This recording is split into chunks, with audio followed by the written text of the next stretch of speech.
सरमाया की वेबसाइट के ऊपर और सरमाया के सब सोशल मीडिया के ऊपर माशाल्लाह बहुत फॉलोइंग है और यहाँ पर ही रिस्पॉन्सिबिलिटी आती है कि जो चीज़ हम आपको दिखा रहे हैं वो ऑथेंटिक हो, सही हो। उसके लिए मैं एक चीज़ पब्लिकली आज अपॉलॉजीज़ भी करना चाह रहा हूँ कि कुछ डाटा हमारे प्लेटफॉर्म पे शायद सही तरीके से नहीं था और हमारी कोशिश है अगेन हम खुद भी क्योंकि इस प्लेटफॉर्म के थ्रू सीख भी रहे हैं और जो चीज़ सीख रहे हैं उसको हम इम्प्रूव भी कर रहे हैं वेबसाइट के ऊपर।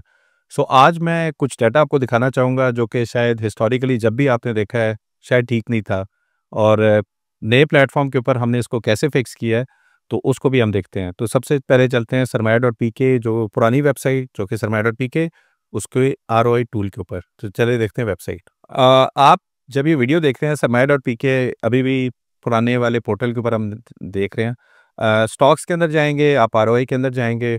जब आप आते हैं यहाँ पे तो आपको मैं स्ट्रेट अवे नेशनल फूड ही दिखाता हूँ क्योंकि मेरी अपनी जो थॉट प्रोसेस था इसके थ्रू काफ़ी अच्छा हुआ है कि क्योंकि नेशनल फूड ने डिविडेंड भी दिए हैं, बोनस भी दिए हैं और दोनों के ऊपर जो हमें वैल्यू नज़र आती है वो बड़ी अच्छी है। लेकिन यही डाटा जो मैं आपको डिफ़ॉल्ट में दिखा रहा था वो ठीक नहीं था और मैं अगेन जिन्होंने इसके डाटा के बाद कोई डिसीजन मेकिंग की है उन सब से तो माज़रत मैं कर ही रहा हूँ। तो लेकिन मैं आपको पहले दिखा देता हूँ कि मसला क्या था। सबसे पहले अगर आप 2002 में नेशनल फूड अगर आप नेशनल फूड को सिलेक्ट करेंगे और अगेन हमारे पास हिस्ट्री क्योंकि 2002 से है तो 2002 ही हमने सेलेक्ट किया हुआ है और आप चेक हिस्ट्री करेंगे तो आप देख सकते हैं कि नेशनल फूड की जो प्राइसिंग है हाई और लो। तो हम एज्यूम ये करते हैं कि शायद आपने 2002 में अगर किया होता तो आप मैक्सिमम प्राइस में 5,000 रुपये 50 रुपये पे आप इन्वेस्ट किया होता। सो चले राउंड करने के लिए ना कि 1 लाख रुपये पे थोड़ा समझ आता है कि मैं क्या बताना चाह रहा हूँ। सो हम क्या करते हैं कि 2000 और 50 रुपये के ऊपर देखते हैं तो आपकी टोटल इन्वेस्टमेंट जो थी नेशनल फूड के अंदर वो 1 लाख रुपया थी। अब 1 लाख रुपये के ऊपर आज के दिन पे जो नेशनल फूड की प्राइस है वो 338 रुपये है। उसके जो नंबर ऑफ़ शेयर्स हैं वो 2000 से इंक्रीज़ हो गए हैं 54,844।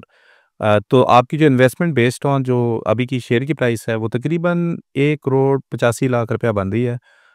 25 लाख रुपए का डिविडेंड दिया है तो अगर आप 25 लाख रुपए को भी ऐड करेंगे तो 2,11,00,000 रुपए की रिटर्न है। और अगेन मैं काफ़ी वीडियोस में इसी का रेफरेंस देता रहा हूँ तो शायद ये डाटा ठीक नहीं था जो कि कैगर की टर्म्स में 26% बन रहा था। और नीचे जाएंगे तो सिंपल हमने बताया हुआ है जी आपका परसेंटेज में पे आउट क्या है और नीचे जाएंगे तो हमने आपको लास्ट पे आउट जो दिखाया था 2025 में तकरीबन नंबर ऑफ़ शेयर 54,000 थे। आपका पे आउट जो था 1,09,000 तकरीबन 700 रुपये का था दोनों टाइम पे क्योंकि 2-2 रुपये का आ रहा है तो इस वजह से आपको डाटा इस तरह नज़र आ रहा है। समरी पे वही चीज़ जो आपको ऊपर चाहिए वो इधर दी है। अब आप नई वेबसाइट पे आएंगे, नई वेबसाइट पे ऊपर आपने क्या करना है कि टूल्स पे जाएंगे, स्टॉक्स में जाएंगे और आप ROI कैलकुलेटर में जाएंगे। सो आप इस पर्टिकुलर पेज के ऊपर लैंड करेंगे। मैं यहाँ पे अगेन नेशनल फूड सेलेक्ट कर लेता हूँ और नेशनल फूड के बाद जिस तरह हमने वहाँ पे 2002 से किया था हम रेप्लिकेट कर देते हैं। अभी के टाइम पे शेयर की जो प्राइस है वो 50 रुपये अगेन जो हम देख रहे थे मैक्सिमम प्राइस क्या थी और नंबर ऑफ़ शेयर्स 2000 शेयर्स हम कैलकुलेट कर लेते हैं। जब आप कैलकुलेट करेंगे अब के टाइम पे जो डाटा अब हमने थोड़ा सा कंपैरेटिवली ठीक किया है उसको अगर हम समराइज़ कर लें 50 रुपये का शेयर अगेन लाख रुपया 2025 में आज के दिन जब बैठे हैं तो तकरीबन 338 है। नंबर ऑफ़ शेयर्स हैं वो 1,09,700 हो गए हैं तकरीबन। और अगर आप पुरानी वेबसाइट पे जाएंगे ये 54,844 थे। अब ये डबल कैसे हो गए ये मैं आपको आगे बताता हूँ, ठीक है। अगर अगेन मैं समरी ख़त्म करूँ तो 3,71,00,000 रुपया है। 1,80,00,000 रुपया नहीं है, 3,71,00,000 रुपया यानी 3,71,00,000 रुपीज़ टोटल रिटर्न बनता है अगर आप इन दोनों को मल्टीप्लाई करें। डिविडेंड भी 20-21 लाख रुपया नहीं था, डिविडेंड भी 45 लाख रुपए का डिविडेंड है। आप इन दोनों को ऐड करें तो तकरीबन 4,17,00,000 रुपए का रिटर्न टोटल बनता है जो कि पुराने वाले केस में 2 करोड़ समथिंग का था। और अगेन मैं बता रहा हूँ कि वो डाटा इटसेल्फ भी काफ़ी लोगों को लगता था पता नहीं कितना रिटर्न दे दिया कंपनी ने, ये पॉसिबल है कि नहीं है। एक्चुअल डाटा अगर आपने होल्ड किया होता तो डबल का रिटर्न था जो पुराने प्लेटफॉर्म पे हम गलत तरीके से दिखा रहे थे। कैगर की टर्म्स में देखें तो तकरीबन 30% का, वहाँ पे 26% था। सिर्फ 4% का कैगर का डिफरेंस आपकी टोटल इन्वेस्टमेंट का रिटर्न ही डबल कर देता है लॉन्ग टर्म के ऊपर 20 साल के ऊपर। 1% का भी करेंगे तो अच्छा खासा इम्पैक्ट आता है। अगर मैं थोड़ा नीचे लेके जाऊँ इस पर्टिकुलर प्लेटफॉर्म में हमने कुछ चेंजेस किए हैं। हम अब लेकर आए हैं फेस वैल्यू, वहाँ पे नहीं दिखाते थे। ये जो आजकल आप स्प्लिट देख रहे हैं, UBL ने स्प्लिट ऑफर किया, सिस्टम ने स्प्लिट ऑफर किया, लकी सीमेंट ने स्प्लिट ऑफर किया, RF हबीब कॉर्पोरेशन ने स्प्लिट ऑफर किया, ठट्टा सीमेंट ने स्प्लिट ऑफर किया।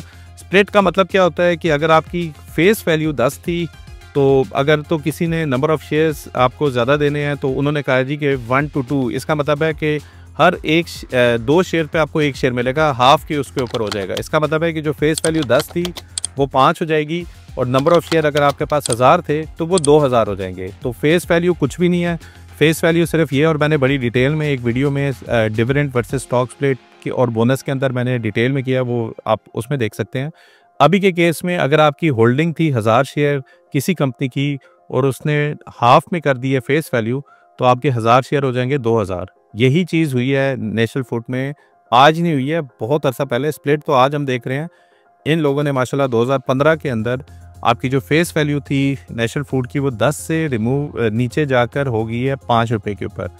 जब 5 पे चली गई है तो जो नंबर ऑफ़ शेयर्स थे वो 24,000 से इंक्रीज़ हो गए हैं 48,000 के ऊपर, ठीक है।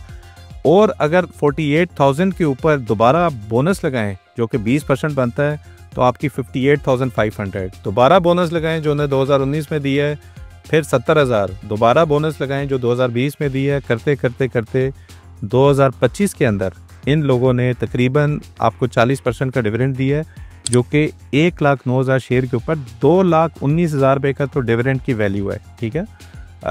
अगेन यहाँ पे कुछ चीज़ें और हमने ऐड की हैं हिस्टोरिकली। पहले हम आपको सिर्फ 2002 की वैल्यू दिखाते थे, 2025 का एंड दिखाते थे, दरमियान में क्या हुआ हम नहीं दिखाते थे। यहाँ पे देखिए 2008 में ऊपर गया, फिर नीचे गया, फिर ऊपर गया, नीचे गया, फिर ऊपर गया, नीचे गया। 2023 में तो माशाल्लाह तकरीबन 50% की डिक्लाइन हुई है अगर आप लॉन्ग टर्म पे भी इन्वेस्टेड थे, यानी ये तकरीबन 1,96,00,000 था, नीचे गया, डिप हुआ, और जब ऊपर गया अब ये माशाल्लाह अच्छी खासी वैल्यू पे चला गया।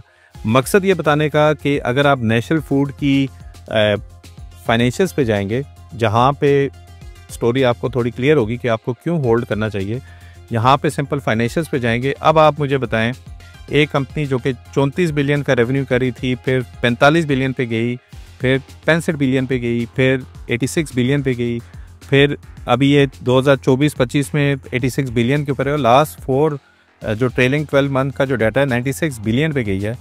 सो आप मुझे बताएं कि क्यों इस कंपनी पे आपको इन्वेस्टेड नहीं रहना चाहिए। काफ़ी ज़्यादा लोग हम स्टॉक मार्केट की प्राइस के ऊपर ये डिसीजन मेकिंग कर रहे होते हैं कि हमें इस पर्टिकुलर प्राइस में बाय करके हमें लॉस तो नहीं हो रहा। अगर मैं इसकी अगेन प्राइसिंग पे आप जाएंगे 5 साल के ऊपर, तो आप ये देख सकते हैं कि नेशनल फूड जब के रेवेन्यू ग्रो हो रहा था, ये 100 से भी नीचे चला गया था, या 100 से नीचे चला गया था। किस टाइम के ऊपर, मैं अगेन दोबारा फाइनेंशियल पे जाता हूँ, 2023-22 में 45 बिलियन से 64 बिलियन, और 64 बिलियन से 86 बिलियन।